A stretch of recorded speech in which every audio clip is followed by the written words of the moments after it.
황교안 대표의 이 광주 방문 예정을 두고서 정치권에서 갑론을박이 많습니다.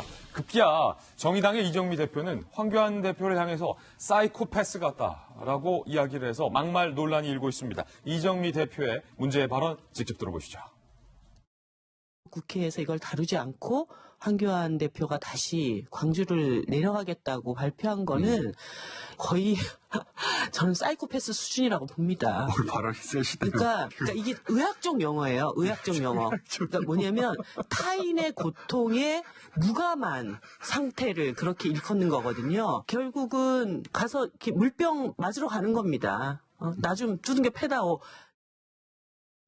황교안 대표가 5.18과 관련해서 광주를 방문하겠다라는 입장에 대해서 정의당의 이정미 대표가 사이코패스 같아, 나를 두들겨 패라라는 뜻이다라고 이야기를 해서 막말 논란이 일고 있는데, 박소영 기자, 아니 얼마 전에 나경원 원내대표의 그 달 X 발언 논란이 불과 며칠이 안 됐는데 이정미 대표의 이번 사이코패스 의학적 용어라고 뒤에 덧붙였지만 막말입니까 아닙니까?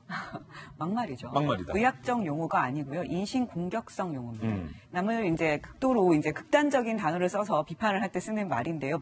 비난을 할 때 쓰는 말이죠.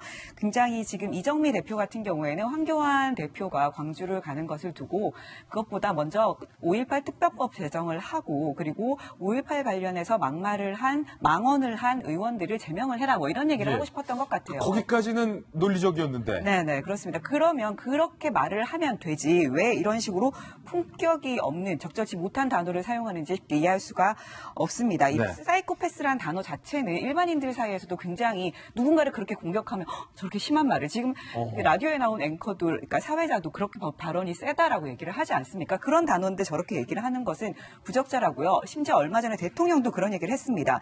막말과 험한 말로 국민 혐오를 부추기면 안 된다라고 얘기를 했죠. 이게 바로 그 대표적인 예가 아니겠습니까? 정치인이 이렇게 극단적인 발언을 써서 국민들을 분열시키는 건 바람직하지 않고요. 아무리 누가 뭐라 그래도 황교안 대표 같은 경우에는 국민의 한 30%에 가까운 지지를 받고 있는 공당의 대표입니다. 그 한 공당의 대표가 다른 공당의 대표를 향해서 저렇게 얘기하는 것은 오히려 국민을 그를 지지하는 국민을 공격하는 거 아니겠습니까? 이런 건 굉장히 부적절하고요. 정치인이나말로 그 누구보다도 정제된 언어를 써야 합니다.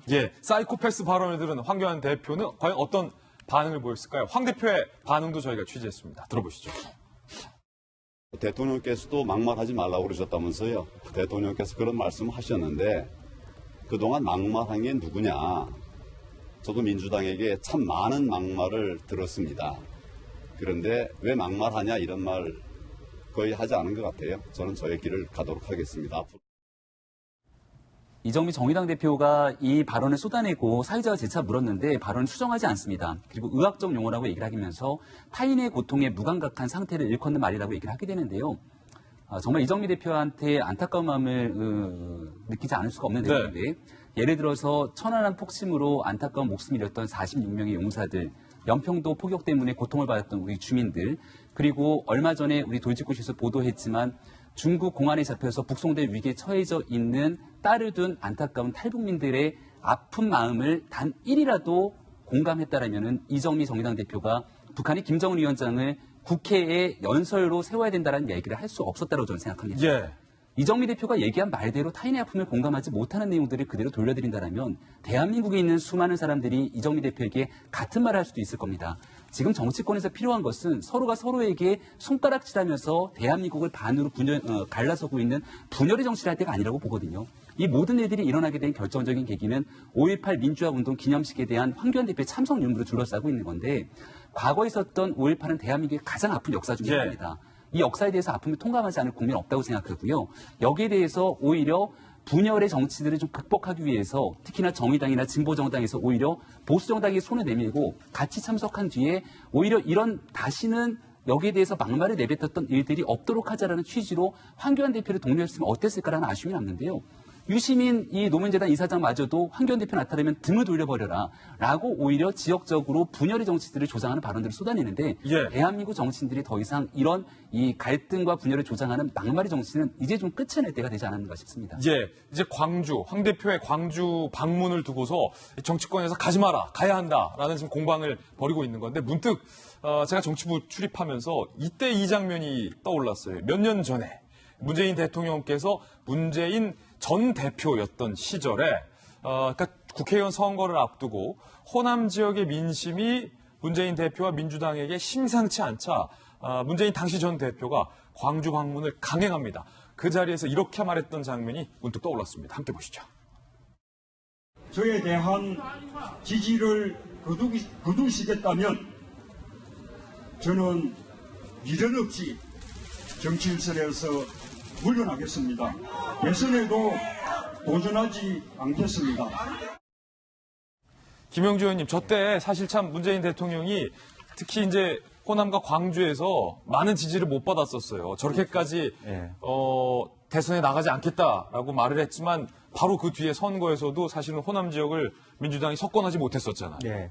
사실 뭐 그때 뒤에도 한참 동안은 그런 그 지형이 있었습니다. 이제 그런데 뭐 지금 그러다 보니까 오히려 이제 지금 현재 문정부에서 이낙연 총리에 대한 어떤 그동안의 관계 속에서 아마 총리가 되기도 하고 실제로 호남에 대해서 좀 더 각별하게 생각하는 계기가 됐지 않나 싶습니다. 지금 문제의 핵심은 사실은 그 이정미 대표가 얘기하는 사이코패스인데 그런 식으로 본다면요. 사이코패스의 기원은 CNN 같은 데서 비롯돼요. 전 세계 언론이 중동 전쟁을 중계 방송하거든요.